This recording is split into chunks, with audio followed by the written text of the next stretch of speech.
The old man screamed at me, his raspy voice creating chills that ran down my spine. In an instant, he had closed the distance, and he was nearly on me. I grew up in a small suburb. We lived in a quiet apartment on the 3rd floor. Above us lived Mr. Huntz. He was a middle-aged man who never talked to anyone in the building. Kids in the building stayed away from him. Every morning, he would come down to the sidewalks and water the grass. Yes, just freaking water the grass on the side of the road. What's his deal, man? He's just crazy. Every time my best friend Charlie came to my house, he would ask this same question. Everyone was curious about Mr. Huntz, but no one dared to go near him. One night, Charlie came to my house for a sleepover. We watched a basketball game that night and then went to bed. Did he have a wife? What? A wife? A girlfriend? Family? Did he ever have any? Who are you talking about? Your freak neighbor upstairs! Dude, just shut up and let me sleep. Fine, I'll go check myself. Saying this, Charlie got up and left the apartment in his pajamas. Hate that moron. I followed him. My parents were sleeping, so I had to be quiet while locking the door from the outside. Charlie was heading upstairs. I saw a glimpse of his body. Charlie! Charlie! Charlie, stop! He didn't. When I reached upstairs, I saw Charlie standing outside of Mr. Hunt's apartment. His right hand was on the doorbell. Charlie, what the frack? Stop! Cut it! Be ready to run, okay? Oh, man. Run, run, run! We stormed off the stairs like our lives depended on it. The moment we reached the door, I heard Mr. Huntz coming out of his apartment. Who's there? Open the door, dude. He might come down. I heard Charlie's voice break into a panic. I was sweating too, and then I remembered. I didn't take my key. My legs started shaking as I heard footsteps coming closer. Hurry up! What are you doing, man? The freak's gonna bury us alive! I don't have a key. What? I know you're down here. You can't hide from me. Oh my God! Run! We started running again. We ran straight to the ground floor. Once we made it out to the streets, it'll be all over. Yeah, now you want this to be Simply piano. My brother said to me, I'm gonna... Yeah, now you want this to be over? This is all your fault, Charlie. I was looking behind and could hear Mr. Hunt's footsteps getting louder and closer. There, the exit. Charlie ran to the door and slammed hard on it. It's locked! Bloody hell! The footsteps weren't far. Ready or not, here I come! Just then, the door opened from the outside and one of the tenants walked in. She started asking us what we were doing here so late. The more she kept talking to us, the more I heard Mr. Hunt's footsteps fade. When we made it back to our apartment, our parents taught us a lesson. Charlie and I were both grounded. I didn't go to school the next day. Around the afternoon, I was lying on my bed when I saw Charlie entering my room from the window. Dude, how did you... Cut it. I found dirt on your neighbor. What? I can't believe you're still going on with this. We both got grounded because you went on your ding-dong ditch adventure. Fine, I'll leave. But do you know he killed his wife and no one ever found the body? Shut up. That's not true. Look, it was in the newspaper. I looked for it in the archives. Charlie showed me a picture of a newspaper clipping. It was the mugshot of Mr. Huntsman with the title, Missing Person Investigation Turns into a Mystery. They found pieces of evidence of his wife being home before the day she disappeared. Maybe he still has her in his apartment. I mean, he must have hidden her there, somewhere so odd and simple where no one will look. Okay, I don't like the sound of your voice right now. Where are you going with this anyway? We need to get inside his apartment. What? No way! No freaking way, Charlie! Our quarrels went on for some time, and then Charlie and I sat down to make a plan. Mr. Huntz left the apartment for 2 hours every Saturday night. He would go out and buy his groceries. We waited for the right time. Once we saw him on the streets from my window, we set out. My parents were out that night, and the babysitter was busy talking to her boyfriend over the phone, so she didn't notice. Where did you learn to do that? YouTube. Now follow me. We made our way into his apartment. Charlie started sniffing the air. He probably expected the apartment to reek of rotten meat, but there wasn't anything as such. The big living room leads to a bedroom on the right and the kitchen on the left. Where do you think he'll hide it? Maybe in his freezer. We checked the freezer and found dead butterflies pinned to cardboard stacked inside. There were jars of maggots stored too. Okay, that's it. Time to go back, Charlie. Enough is enough. Fine. Let's go back. We locked the door and left his apartment before our lives got in danger. I was standing on the sidewalks with Charlie. He had a defeated face but decided to stop this madness forever. Hey, isn't the grass a little thick here? I looked down following his eyes and realized he was right. We looked at each other with a horrified face. Why does he only water this side of the grass?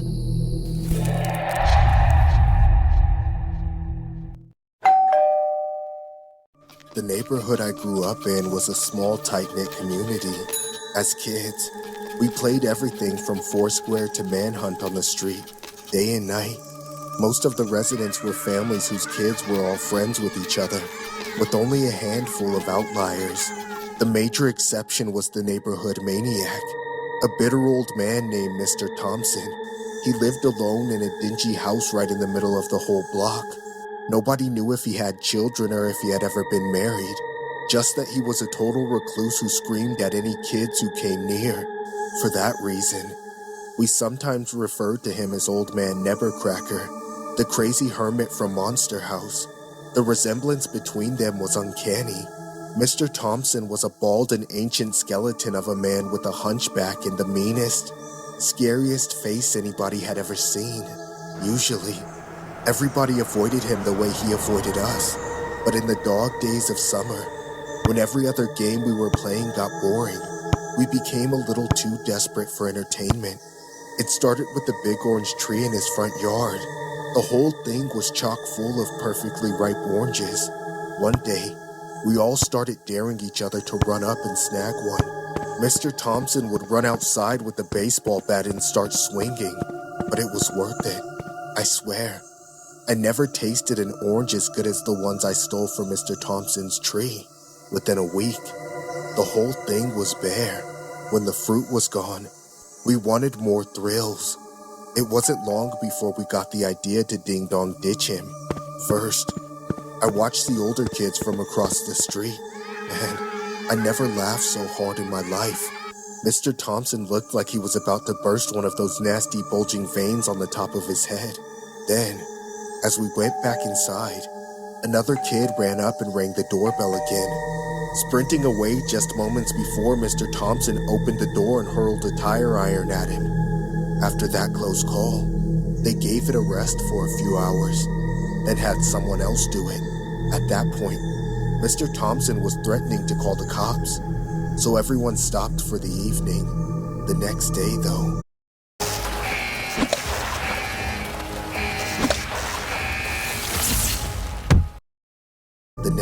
though, word got around that this was the new fun thing to do, and it started getting out of hand really quickly. By late afternoon, I finally convinced my closest friends to do it. I almost had to drag my friends up to the door because of how nervous they were. Looking back, I should have listened to them. Hey man, are you sure this is a good idea? Yes, I'm sure. It's freaking Nevercracker, dude. Don't you want to get back at him?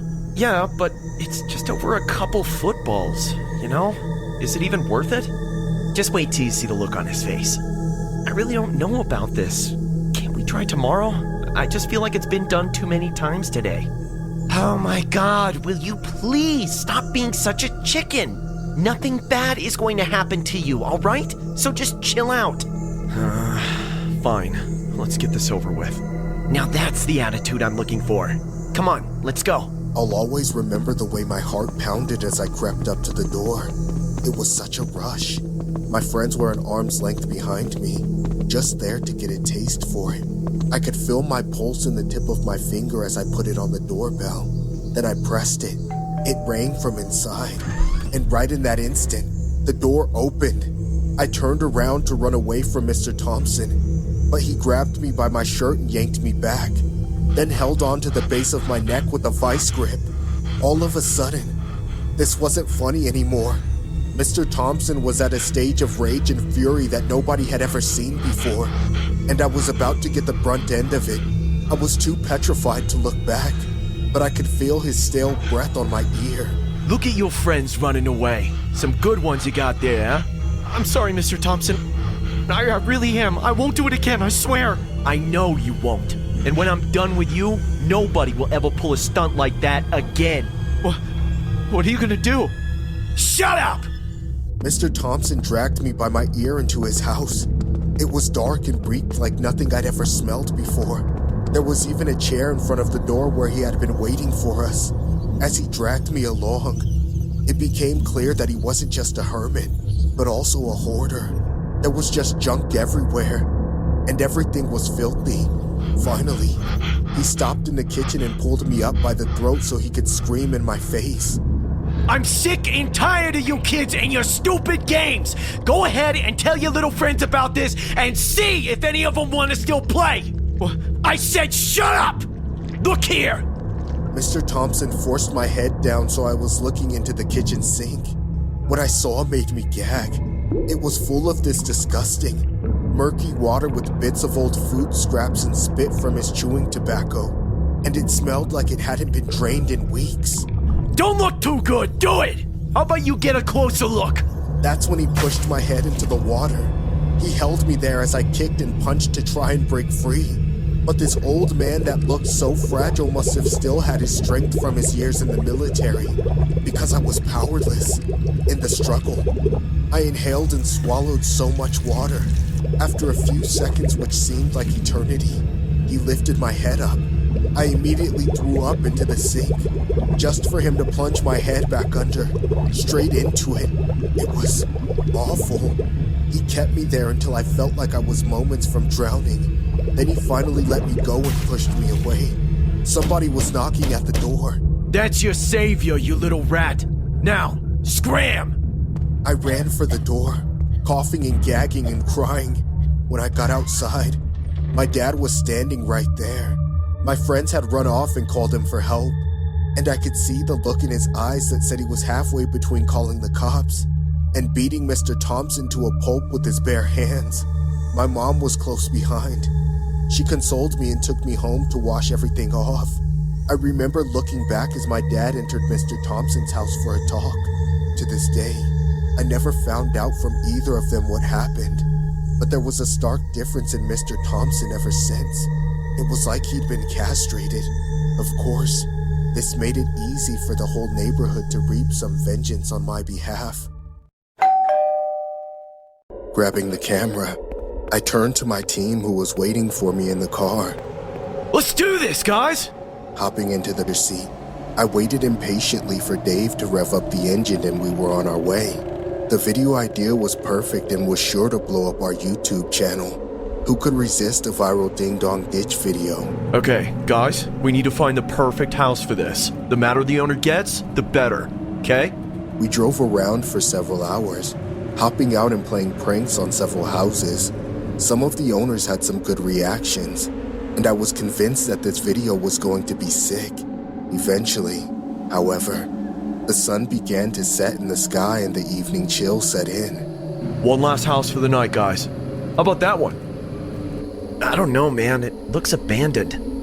Exactly. Less work for us, and we can say it was haunted or something. After handing the camera off to Dave, I hopped out of the car and snuck my way up the path, my heart pounding in my chest. I took a deep breath and steadied myself, then reached up to knock on the door. I threw myself around the corner of the house just in case anybody came to the door, but I already knew that there wasn't going to be any answer.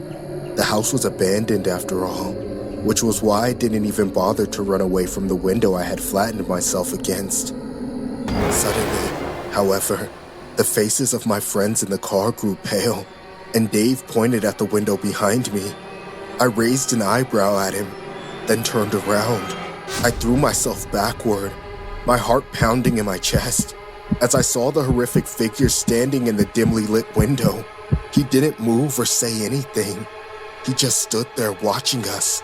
His eyes were red and almost looked reptilian in nature. His old face was drawn taut as if he hadn't eaten in ages. His nose was gigantic and covered in warts, and his toothless grin was sinister. I felt a chill run down my spine. What a weirdo. Backing up, I ran back to the car, watching my friends laugh from the window. Whoa, what a creep. And here I thought we were just going to Ding Dong Ditch. We were shaking off the weird feeling when Dave suddenly yelled, "He's following us!" We all turned around and saw the figure getting into a car, the engine roaring to life. Keep the camera recording, Dave. We don't want to miss this. Hey, get out! Out of the car! We need to record this. It'll be a viral hit. We piled out of the car and waited for the creepy old man to come to confront us. He finally reached us and stopped right in front of us, his eyes fixed on me. He got out of the car, breathing heavily, his hands clenched into fists at his sides. I stepped forward, trying to be brave. What do you want? It was just a prank, man. He didn't say anything though, and just stared at us. After a minute or two, I motioned my friends back into the car and we left.